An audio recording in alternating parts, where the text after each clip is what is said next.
আসসালামু আলাইকুম, welcome back to my channel. কেমন আছেন আপনারা সবাই? আশা করি আল্লাহর অশেষ রহমতে কাছে দূরে যে যেখানে আছেন ভালো আছেন। আমরাও আল্লাহর অশেষ রহমতে ভালো আছি। প্রতিদিনের মতো আজকে আরেকটি ব্লগ শুরু করলাম। আজকে কি করব সেগুলো আপনাদের সাথে শেয়ার করার চেষ্টা করব। আমি এই তো সকালবেলা ঘুম থেকে উঠেই রান্না করতে চলে এসেছি। আজকে যেহেতু স্কুল ছুটি হয়েছে ছেলেদের, কাজেরও তেমন একটা তাড়া ছিল না। সকালবেলা ঘুম থেকে ওঠার একটু লেটে ঘুম থেকে উঠেছি, আর উঠেই কিছু কাজ ছিল সেগুলো করে রান্না বান্না শুরু করে দিয়েছি। এই রান্নাগুলো করব নিয়ে যাওয়ার জন্য, আর কিছু আজকে খাবো আর এসে যাতে খেতে পারি সেই জন্য এখানে কি রান্না করব সবগুলো আপনাদের সাথে শেয়ার করব। আমি বাটা মশলায় মুরগির মাংস রান্না করব, মাছ রান্না করব, কবুতরের মাংস, সবগুলোই আপনাদের সাথে শেয়ার করব। সকাল সকালে রান্নাগুলো করা হলে এগুলো ফ্রোজেন করে রেখে দেবো যাতে সহজে নিয়ে যাওয়া যায়। এখানে আমি মুরগির মাংস নিয়েছি। ঈদ করতে শ্বশুরবাড়ি চলে যাচ্ছি। আজ 2 বছর যাবৎ যাওয়া হয় না। ভাবলাম এবার ছেলেদেরও অনেক ছুটি হয়েছে, আর আমার শ্বশুর মারা গিয়েছে, এবার তো যেতে হবেই। আমরা এর জন্য আগে ভাগে চলে যাচ্ছি। যখন আমার শ্বশুর শাশুড়ি বেঁচে ছিল তখন প্রতি বছরই আসা হতো, এখন তো তারা আর নাই, এর জন্য আর প্রতি বছর যাওয়া হয় না। ভাবলাম এই ঈদেই যাই, আর কোরবানি ঈদে নাও হতে পারে যাওয়া। এর জন্য দেখা যায় যে সংসারে অনেক কাজকর্ম থাকে, সেগুলো গুছিয়ে রেখে যেতে যেতে দেরি হয়ে যায়। আর সারাদিন অনেক কাজ আছে, সেগুলো করতে হবে, গোছগাছ করতে হবে। তারপরে যাওয়ার সব কিছু গুছিয়ে নিয়ে এরপর সকাল সকাল রওনা দিয়ে দিব। আগামীকাল ভোরে সেহরি খাওয়ার পরই আমরা বের হয়ে যাব।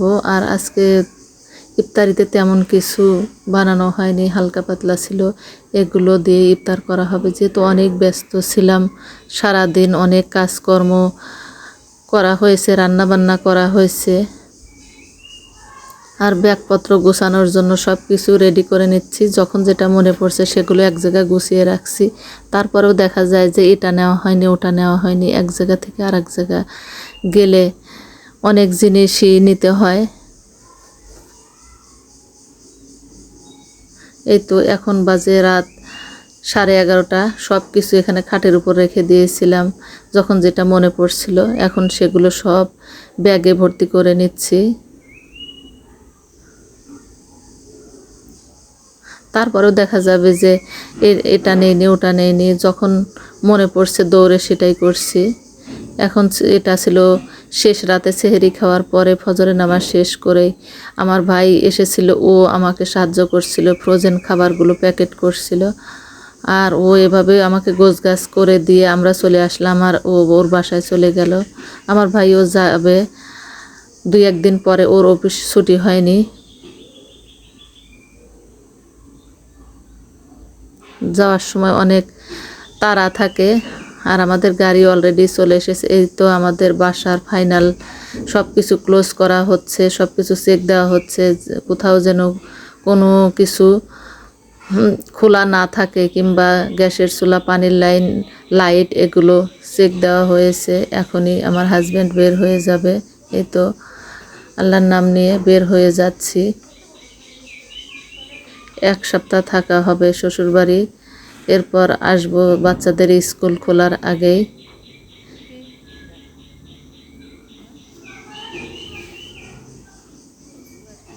এই যে আমার হাজব্যান্ড মেইন গেট লক করে দিচ্ছে।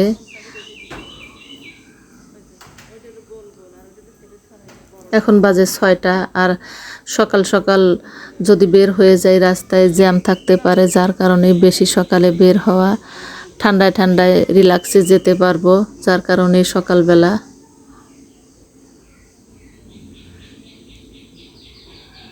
এই তো সব কিছু উঠানো হচ্ছে, এরপরই রওনা দিয়ে দিব।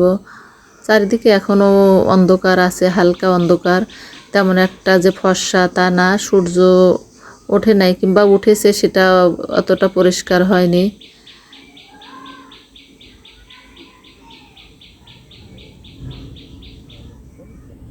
এই তো আমরা আল্লাহর নাম নিয়ে রওনা দিয়েছি। রাস্তায় তেমন একটা ভিড় নেই, লোকজন নেই, দু এক লোক আছে আর 2-1টা গাড়ি। বেশ কয়েকদিন থেকেই সবাই যাওয়া শুরু করেছে।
এই তো আমরা অলরেডি বাড়িতে চলে এসেছি।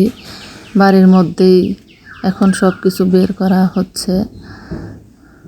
এখন বাজে 10টার মধ্যে আমরা চলে এসেছি। আল্লাহর অশেষ রহমতে রাস্তায় কোনো জ্যাম ছিল না। আর বাড়ির চারপাশটা ঘুরে দেখছি।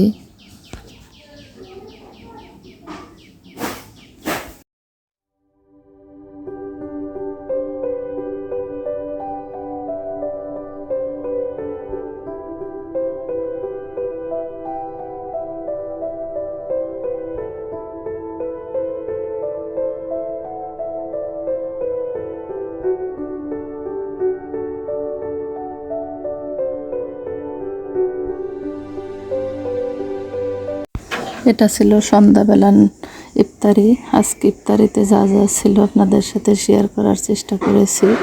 আশা করি আজকের ব্লগটা আপনাদের কাছে ভালো লেগেছে। আজকের মতো বিদায় নিচ্ছি। আল্লাহ হাফেজ।